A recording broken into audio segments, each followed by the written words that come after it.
Hey church, so I hope you're finding ways to stay cool right now because there's unbelievable heat out right now. But I'd like to invite you this Sunday to come to worship. So at 8:30 and 10:40, we're going to be back in this new sermon series on the book of Revelation. I know, full of weird images like beasts with like lots of horns and eyeballs. There's like all kinds of imagery that can just almost short circuit your imagination. But I promise, if you get into the book, if you can get past all the weird images and you can just see what is this book trying to unveil, which is what Revelation means. It's what the Apocalypse of John, that's the title of the book if you were to look in the Greek. Apocalypse, it just means an unveiling, a revealing, revelation. What is it revealing? What's being unveiled? Well, we saw last week that what is being unveiled is Christ. It is the slaughtered lamb. The idea that God's anointed one, God's ultimate expression of power to get what God wants for all creation, that power is manifest in a lamb that was slaughtered, in the Christ who was willing to embody love to the very point of execution.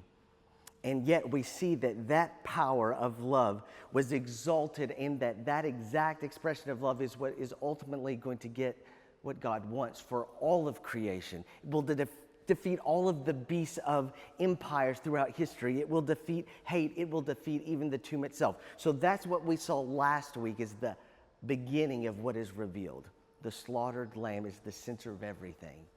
Well, okay, if you're an early church receiving this Apocalypse of John, if you're receiving this at the end of the first century in the Roman Empire as a follower of Jesus, like, what's that meant to do for you? How's that meant to shape exactly how you engage in the world around you? How is that meant to shape the way that you engage in real conflicts with real authorities in the Roman Empire, with real opponents in the faith world around you?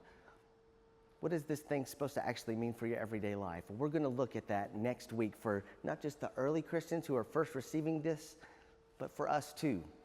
How is that image of the slaughtered lamb as God's victory, how's that going to shape how we live now, in our time, in our place?